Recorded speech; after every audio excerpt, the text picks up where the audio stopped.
sa bawat Pilipino at magbibigay ng tamang impormasyon para sa tahimik at maayos na Pilipinas. Police News Network, alagad ng batas, tagapagtaguyod ng balitang pulis, sandigan ng mamamayan, patnubay ng katotohanan. Kampo Krame, maghahatid ng pinakahuling kaganapan at nagbabagang balita. Ito ang PNN Police News Network.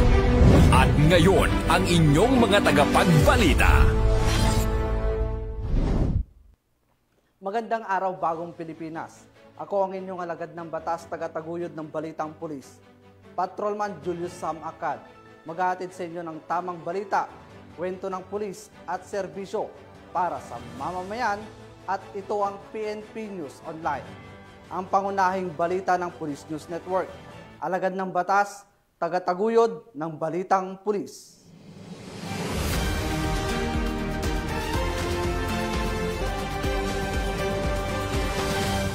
Narito ang mga balitang dapat niyong abangan. Illegal na droga na aabot sa 74.8 milyong pisong halaga ng shabu nasabat mula sa 2 lalaki sa Matnog, Sorsogon.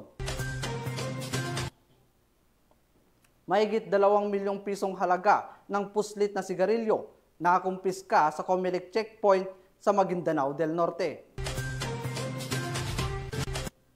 At armas at iba pang kagamitan na recover sa counterinsurgency operation sa Iloilo.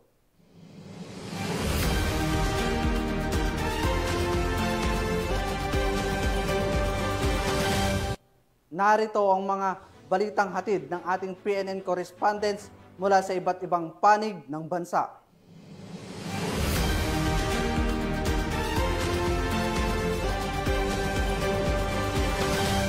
Simulan natin ang balita mula sa bahagi ng Luzon.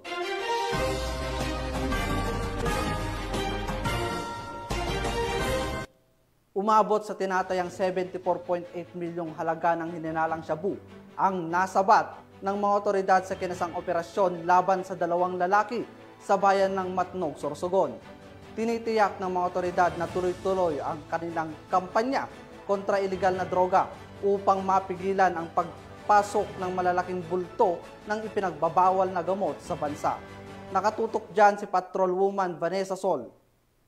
At ng mga otoridad ang 11 kilo ng pinaghihinalaang iligal na droga at mga parapernalya na may katumbas na halagang aabot sa tinatayang mahigit 74 na milyong piso sa Matnog Port na sakop ng Barangay Caloocan, Matnog, Sorsogon. Arestado ang isang 19 anyos na lalaki na taga Pualas, Lanao del Sur at isa pang 34 anyos na lalaki na taga San Miguel, Manila. Ayon sa ulat, nagsimula ang operasyon ng ipagbigay alam ng PIDEA Matnog sa Coast Guard Substation Matnog ang tungkol sa isang sasakyang posible nagdadala ng mga pinaghihinala ang iligal na droga. Matapos matanggap ang impormasyon, agad namang tumugon ang mga tauhan ng Coast Guard Matnog kasama ang PIDEA, PNP Maritime Group at iba pang ahensya ng pamahalaan upang magsagawa ng beripikasyon. Sa isinagawang inspeksyon, positibong tinunto ng mga K9 dogs ang kontrabando na nakatago sa loob ng isang puting Toyota Hilux. Samantala, patuloy ang mas malalim na investigasyon na isinasagawa ngayon ng mga otoridad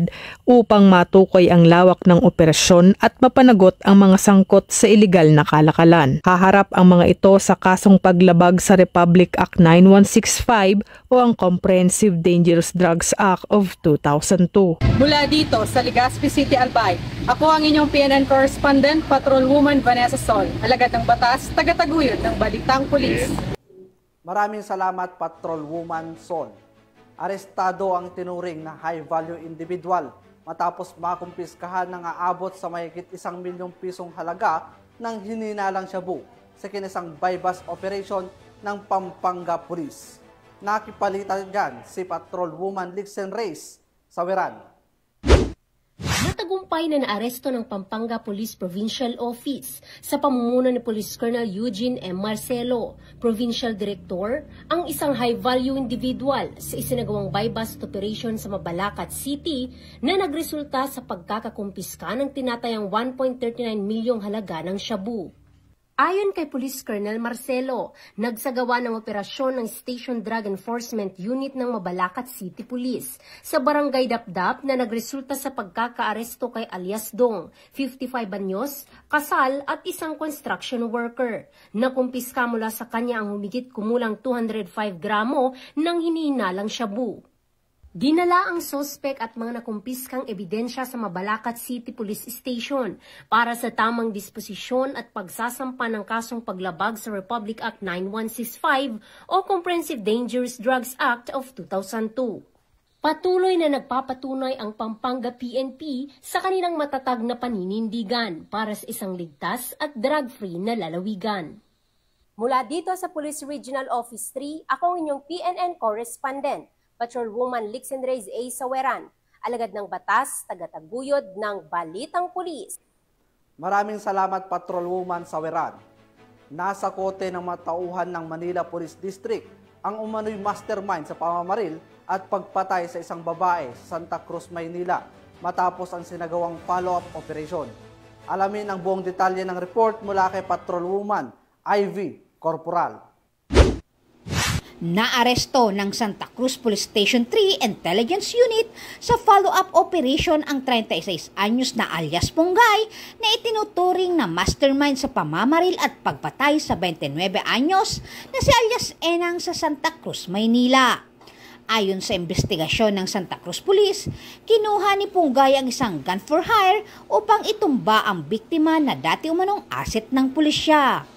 Pinaniniwala ang may kinalaman sa ilegal na droga ang motibo sa krimen. Tukoy na rin ng pulisya ang gunman at iba pang kasabwat na kasalukuyang tinutugis. Kasong murder ang kinakaharap ngayon ng suspect na nakakulong sa MPD Homicide Section.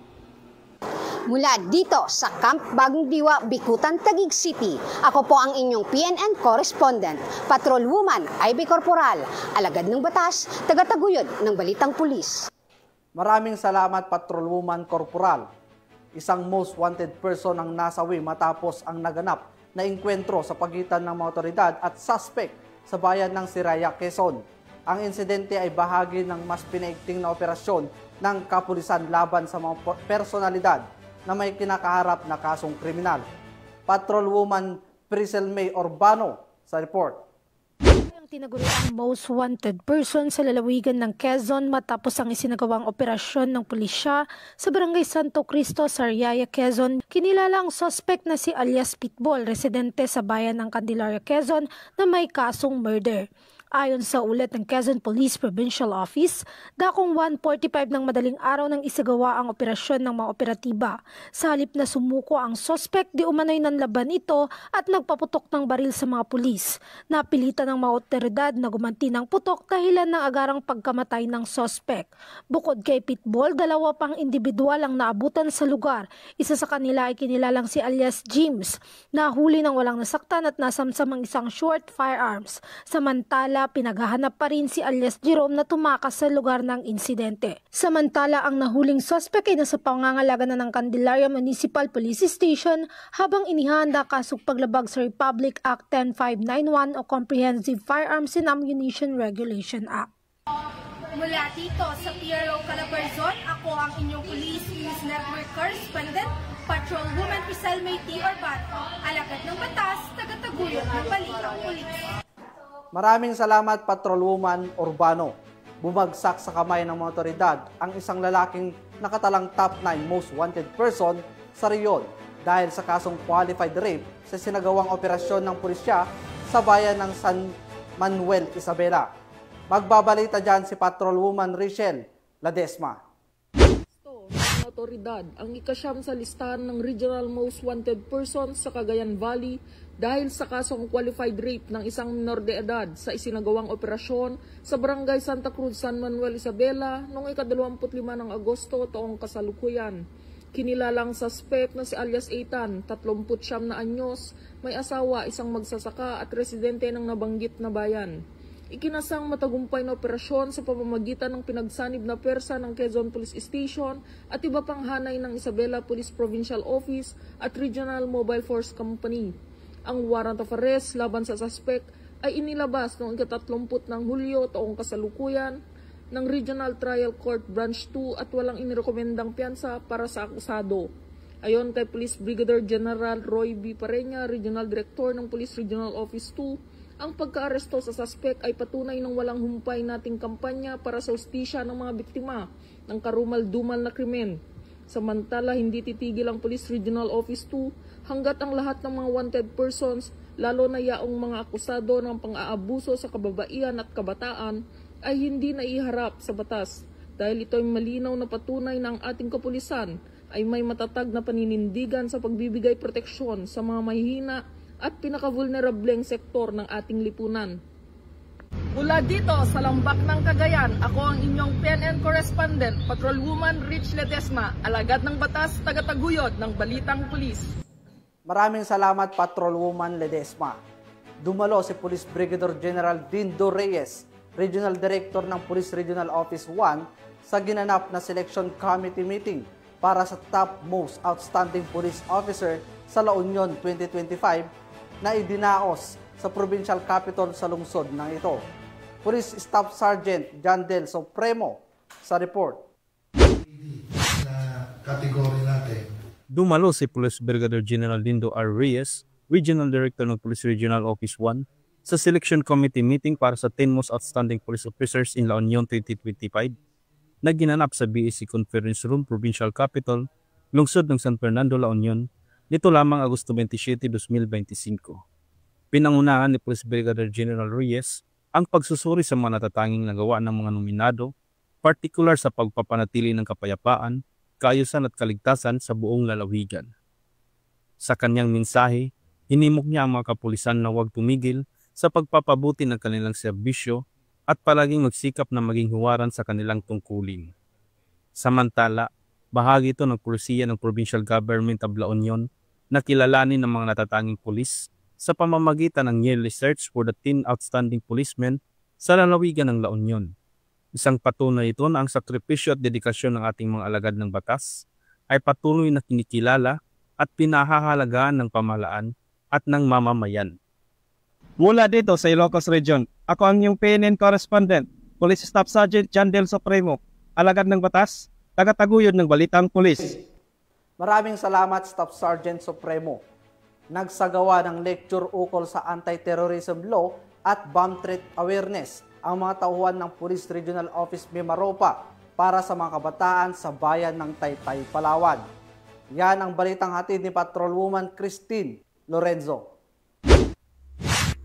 Bilang bahagi ng pagdiriwang ng Linggo ng Kabataan 2025 na may temang Local Youth Actions for the SDGs and Beyond, nagsagawa ng lecture at symposium ang mga tauhan ng 401st Battalion Maneuver Company RMFB Mimaropa nito lamang 27 ng Agosto taong kasalukuyan sa Municipal Covered Court Barangay Poblasyon, Taytay, Palawan. Pinangunahan ni Police Corporal Christopher Joy R. Reyes, Team Leader, sa ilalim ng superbisyon ni Police Major Etelmar M. Suetos, Company Commander ang pagtuturo hinggil sa Republic Act 11479 o Anti-Terrorism Law of 2020 at Bomb Threat Awareness. Layunin ng aktibidad na mapalawak ang kaalaman ng kabataan tungkol sa terorismo, ang epekto nito sa lipunan at ang kanilang mahalagang papel sa pagpapanatili ng kapayapaan at seguridad. Hinihikayat din ang mga kabataan na maging aktibong katuwang ng pamahalaan sa pagpigil at paglaban sa anumang banta ng karahasan. Sa pamamagitan ng mga ganitong gawain, ipinapakita ng kapulisan ang kanilang malasakit sa kabataan at pagbibigay diin sa kahalagahan ng edukasyon bilang susi sa ligtas at mapayapang pamayanan. Mula dito sa Home of the Police, Eco Warriors, Calapan City, Oriental Mindoro, ako ang inyong PNN correspondent, Patrolwoman Christine Lorenzo, alagad ng batas, tagataguyod ng Balitang Pulis. Maraming salamat, Patrolwoman Lorenzo. Tunghayan naman natin ang mga balita mula sa Visayas.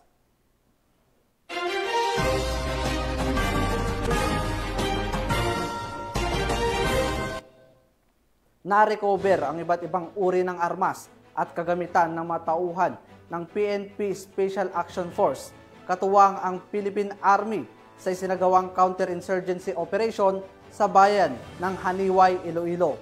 Sinisiguro naman ng PNP at AFP na magpapatuloy ang kanilang operasyon upang mapanatili ang seguridad at kapayapaan sa komunidad, lalo na sa mga lugar na apektado ng insurhensya. Police Corporal Marcelino Termenes sa balita. Gawa ng counterinsurgency operation ang 62nd Special Action Company, 6th Special Action Battalion at 153rd Special Action Company Force Support Battalion ng PNP SAF, katuwang ang iba pang unit ng PNP at Philippine Army na nagresulta sa pagka-recover ng imbakan ng armas sa pagitan ng Barangay Panuran at Monte Magapa, bayan ng Haniway, Iloilo. Batay sa impormasyong ibinahagi ng isang action agent. Nadiskubre sa operasyon ang isang baril, ilang bala, mga pampasabog at mga subversibong paraphernalia. Kasalukuyang nasa kustodiya ng 62nd Special Action Company, 6th Special Action Battalion ng PNP SAF ang mga nakumpiskang kagamitan para sa dokumentasyon at wastong disposisyon. At mula dito sa headquarters sa Fort Santo Domingo, Santa Rosa City, Laguna, ang tahanan ng inyong tagaligtas. Ako ang inyong PNN correspondent, Police Corporal Marcelino Termenes, alagad ng batas, tagataguyod ng Balitang Pulis. Maraming salamat, Corporal Termenes. Tinatayang higit 1 milyong pisong halaga ng ilegal na droga ang nasamsam sa kinasang operasyon ng mga otoridad sa Molo, Iloilo. 3 high-value individuals naman ang naaresto sa naturang operasyon sa bahagi ng tuloy-tuloy na kampanya ng pulisya laban sa pinagbabawal na gamot. Patrolwoman Julibel Alvior sa report. Muling pinatunayan ng kapulisan na walang ligtas sa batas sa mga sangkot sa iligal na droga matapos na mahuli sa bitag ng kanilang operasyon ang 3 high-value individual sa Barangay South Baluarte, Molo, Iloilo City na nakuhaan ng tinatayang 1 milyon halaga ng hinihinalang shabu nito lamang ika-25 ng Agosto taong kasalukuyan. Kinilala ang mga suspect na sina alias Rodman, 26 anyos, house painter, alias Linin, 49 anyos, walang trabaho, at alias Ampay, 53 anyos, may asawa at wala ring trabaho, kapwa mga residente ng nasabing barangay. Ang matagumpay na operasyon ay pinangunahan ni Police Captain Roque C. Jimeno III, Officer in Charge ng Iloilo City Police Office, City Drug Enforcement Unit, katuwang ang PDEG Special Operations Unit 6 sa pamumuno ni Police Lieutenant Mark Vic B. Viloria at ang ICPO SWAT. Nakuha mula sa mga sospek ang humigit kumulang 150 gramo ng hinihinalang shabu na may halagang tinatayang 1,020,000 pesos. Agad na dinala sa PNP Forensic Unit ang mga nakumpiskang ebidensya para sa kaukulang pagsusuri, habang 3 nahuli ay nasa kustodiya na ng Iloilo City Police Station 4 at maharap sa kasong paglabag sa Republic Act 9165 o ang Comprehensive Dangerous Drugs Act of 2002. Muling pinatunayan ng Iloilo PNP na walang makakatakas sa kanilang matinding kampanya kontra iligal na droga at kriminalidad tungo sa mas ligtas at maayos na bagong Pilipinas. Mula dito sa Police Regional Office 6, ako ang inyong Police News Network Correspondent, Patrolwoman Julibel Alvior, alagad ng batas, tagataguyod ng Balitang Pulis. Maraming salamat, Patrolwoman Alvior. Hindi na nakapalagpa ang isang street-level individual matapos itong maaresto sa kinasang bypass operation ng PNP sa Lapu-Lapu City. Yan ang tinutukan ni Patrolwoman Flora May Asares. Tagumpay na aresto ang isang street-level individual matapos itong mahulihan ng 34,000 pisong halaga ng hinihinalang shabu sa inilunsad na bypass operation sa Zone 2 Barangay Buaya, Lapu-Lapu City, Cebu nitong ika-27 ng Agosto ng taong kasalukuyan. Kinilala ni Police Colonel Dayan V. Agustin, City Director ng Lapu-Lapu City Police Office, ang suspect na si alias Lando, 55 anyos, na residente na nabanggit na lugar. Siya ay kabilang sa listahan ng street-level individuals ng mga otoridad. Dakong alas 12:35 ng hating gabi nang magsagawa ng bypass operation ang operatiba ng City Drug Enforcement Unit at City Intelligence Unit na kung saan naaresto ang nasabing suspect. Nasabat sa naturang operasyon ang 4 na pakete ng hinihinalang shabu na aabot sa 5 gramo at may standard drug price na 34,000 pesos, isang pouch at buy-bust money. Mahaharap ang suspect sa kasong paglabag sa Section 5 at 11, Article 2 ng RA 9165 o Comprehensive Dangerous Drugs Act of 2002. Inihikayat ko ang mga kapwa ko Pilipino na huwag gumamit ng pinagbabawal na gamot sapagkat sa bisyo na ito ay walang magandang maitutulot sa ating buhay. Mga kababayan, huwag tayo magpapadala sa tukso dahil walang magandang maitutulot ito sa atin. Masisira lang ang inyong buhay at ang inyong pamilya ang dahil sa bawal na gamot. Sa paggamit at sa pagbenta ng bawal na gamot ay pwede kang makulong at yun ang magiging katapusan ng inyong mga pangarap at paglayo ng mga tao. City. Tinutukan niya ni Patrolwoman Maria Elena Singian.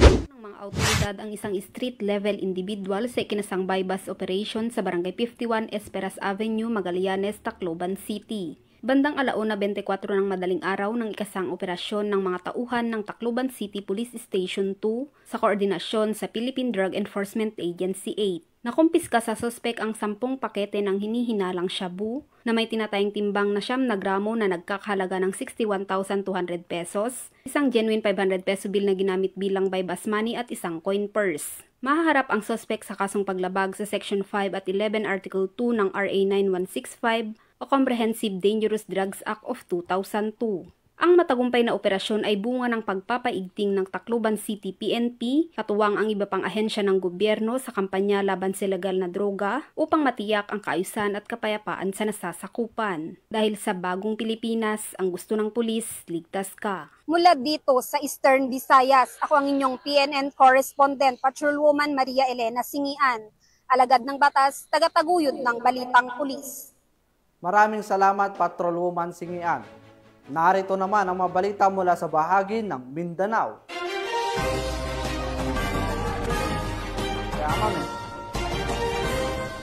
Tinatayang 2.7 milyong pisong halaga ng smuggled na sigarilyo ang nasabat ng mga otoridad mula sa 2 individual matapos ang kinisang checkpoint sa bayan ng Parang, Maguindanao del Norte. Patuloy naman ang mahigpit na checkpoint operation lalo at nalalapit na ang eleksyon period sa Bangsamoro upang matiyak ang seguridad at mabawasan ang pagpasok ng mga ilegal na kalakal sa reyon. Narito ang report ni Patrolwoman Mary Chris Algabre. Nasabat ang tinatayang 2.7 milyong halaga ng smuggled cigarettes sa isinagawang Comelec checkpoint dakong alas 12:30 ng umaga noong ika-26 ng Agosto taong kasalukuyan sa bahagi ng barangay Nituan, Parang, Maguindanao del Norte.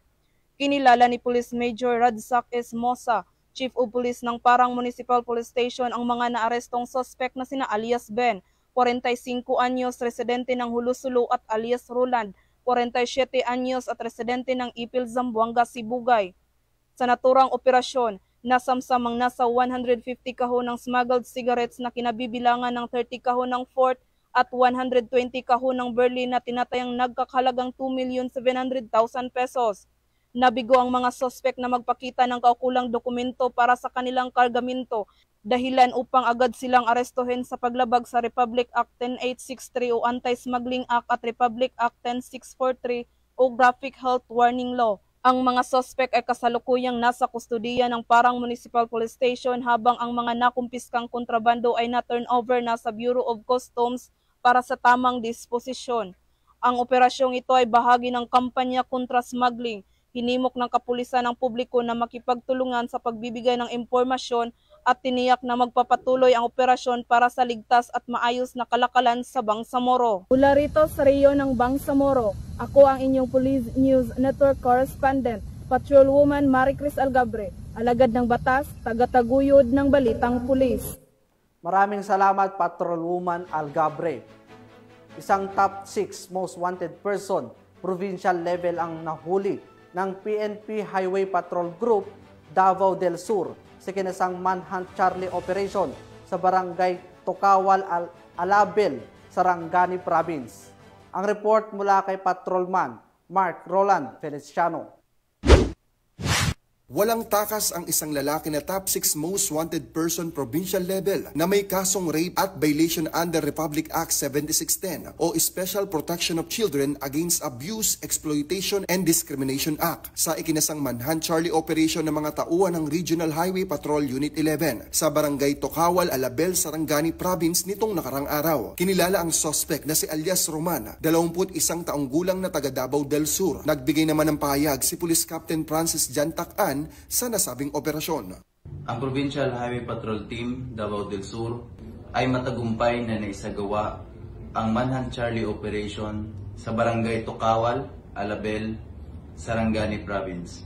Ang nasabing operasyon ay nagresulta sa pagka-aresto kay Rene sa bisa ng warrant of arrest sa kaso sa paglabag sa sexual abuse sa ilalim ng Section 5 Paragraph B ng RA 7610 na may inirekomendang piyansa na 72,000 pesos at kasong rape sa ilalim ng Article 266 Paragraph B ng RPC na inamyendahan ng RA 8353. Binasahan nga ang sospek ng kanyang karapatan sa salitang kanyang nauunawaan at ngayon ay nasa kustodiya ng Magsaysay Municipal Police Station para sa dokumentasyon at tamang disposisyon habang inaantay ang pagharap nito sa korte. Patuloy naman ang mga operasyon ng HPG sa pagtugis sa mga kilalang most wanted person at pakikipag-ugnayan sa mga PNP Territorial Unit sa nasabing rehiyon. Sa anumang katanungan, reklamo o impormasyon, ang himpilan ng Highway Patrol Group mula Luzon, Visayas at Mindanao ay palaging bukas upang kayo tulungan. Kami ang Highway Patrol Group, ang kakampi nyo sa kalsada na patuloy na magbibigay ng serbisyong HPG. Dahil dito sa ating bagong Pilipinas, ang gusto ng pulis, ligtas ka. At sa iba pang balitang serbisyong HPG, tumutok lamang sa aming YouTube channel at Facebook page na Police News Network. Mula sa tanggapan ng kakampi nyo sa kalsada, ako po si Patrolman Marco Roland Feliciano para sa Police News Network. Alagad ng batas, tagataguyod ng balitang pulis.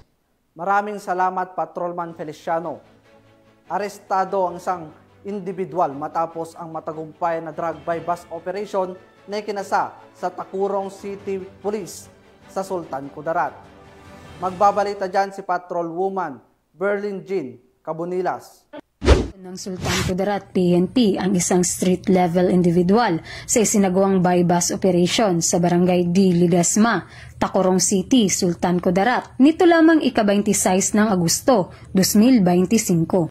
Kinilala ni Police Lieutenant Colonel Hardimont A. Sibal, hepe ng Tacurong City Police Station, ang suspect na si alias Dats Abbas, 34 anyos, tricycle driver at residente ng Lambayong Sultan Kudarat. Bandang alas 7:49 ng gabi, isinagawa ng mga tauhan ng Tacurong City Police Station ang by-bus operation kung saan nakumpiska mula sa suspect ang 49.65 na gramo na hinihinalang shabu may standard drug price na 337,220.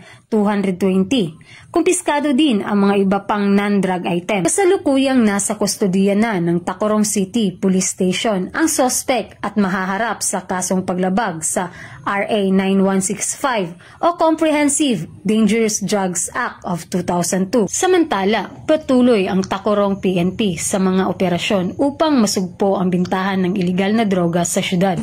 Mula dito sa General Santos City, ako po ang inyong PNN Correspondent, Patrolwoman Berlin Jean Cabunilas, alagad ng batas, tagataguyod ng balitang pulis.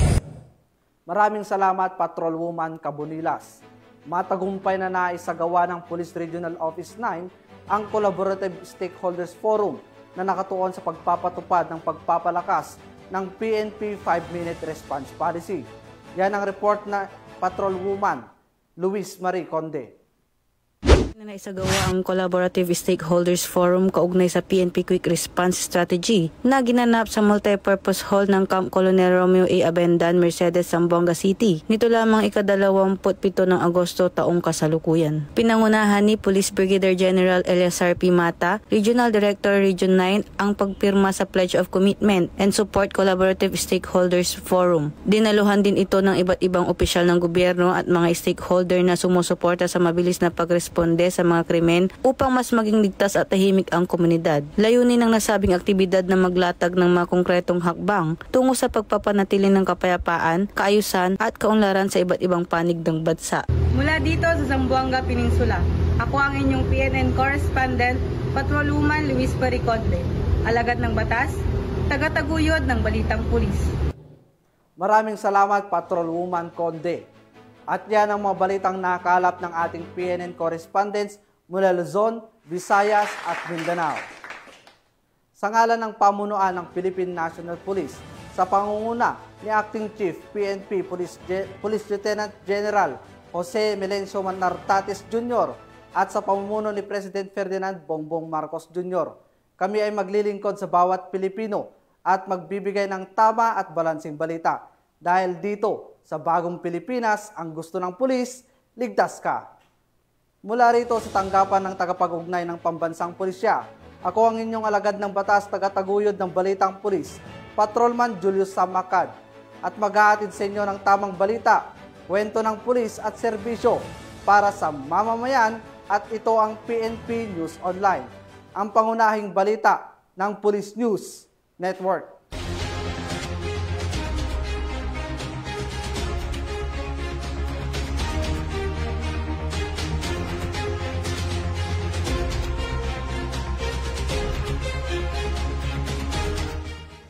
Police News Network, alagad ng batas, tagapagtaguyod ng balitang pulis.